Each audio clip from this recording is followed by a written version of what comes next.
बिस्मिल्लाहिर्रहमानिर्रहीम। अस्सलाम अलैकुम। आज की हमारी रेसिपी है कस्टर्ड आइसक्रीम।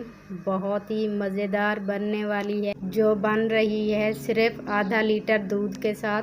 बिल्कुल मार्केट स्टाइल से भी अच्छी, बिल्कुल क्रीमी टेक्सचर के साथ बहुत ही ज़बरदस्त आइसक्रीम बनाकर हम आपको दिखाएंगे। तो वीडियो को शुरू से लेकर एंड तक देखा करें। अगर आपने हमारा चैनल अभी तक सब्सक्राइब नहीं किया तो जल्दी से चैनल को सब्सक्राइब करें, और वीडियो अच्छी लगे तो वीडियो को लाइक शेयर करना तो बिल्कुल मत भूलिएगा। कस्टर्ड आइसक्रीम बनाने के लिए कढ़ाई रख दी है मैंने चूल्हे पे, और इसके अंदर डाल दिया आधा किलो दूध। दूध को गर्म होने के लिए रख दिए, फ्लेम ऑन कर दिए। अब दूध के अंदर चीनी ऐड कर देंगे, आधी प्याली चीनी ऐड कर दी है। इसके अंदर कस्टर्ड है, कस्टर्ड ऐड करेंगे।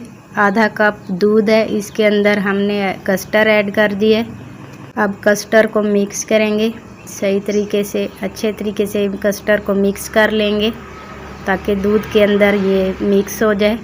अच्छे तरीके से कस्टर्ड को मिक्स करेंगे, कोई गुठली वगैरह नहीं छोड़ेंगे इसमें। अब दूध को जो है बॉयल आना शुरू हो चुका है, इसको मिक्स कर लेंगे। अब इसके अंदर एक चुटकी फूड कलर ऐड कर देंगे। जब मैंने कस्टर्ड ऐड किया है दूध के अंदर तो ये ठंडा दूध था, उसी के अंदर ही कस्टर्ड ऐड किया है और मिक्स किया है। अब दूध को जो है बॉयल आ चुका है और फ़ौरन इसके अंदर कस्टर्ड ऐड कर दिया है। इसको चम्मच चलाएंगे, कस्टर्ड को जो है मिक्स करेंगे। देखें कस्टर्ड जो है हमारा गाढ़ा हो चुका है। 1 मिनट इसको इस तरह मिक्स करेंगे ताकि कस्टर्ड का जो है कच्चापन दूर हो जाए। काफ़ी हद तक ये गाढ़ा हो गया है। अब हम फ्लेम बंद कर देंगे, इसको ठंडा होने के लिए रख देंगे। अब इधर मेरे पास मलाई है, 1 कप मैंने मलाई ले ली। ठंडी यख मलाई है, फ्रीज़र में रखी हुई थी, जूसर जग में ऐड कर दी है। अब हम ग्राइंड करेंगे। 1 से 1.5 मिनट के लिए इसको मैंने अच्छी तरह ब्लेंड कर ली है।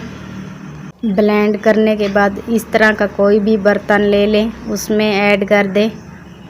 आप चाहें तो इसको गिलास में भी जमा सकते हैं, कोई सा भी बर्तन ले लें। आप कोई भी अपनी आइसक्रीम को शेप दे सकते हो, जिस तरह मैंने ये देखें इस बर्तन में ऐड की है। अच्छी तरह से जग को मैंने साफ़ किया है। अब हम इसको जमाएंगे, फ्रीज़र में रखेंगे। इसको जमाने के लिए तकरीबन 8 से 9 घंटे के लिए फ्रीज़र में रख देंगे। इसको मैंने सारी रात के लिए रख दिया था फ्रीज़र में। तो ये देखें ये बहुत ही अच्छे तरीके से जम चुकी है।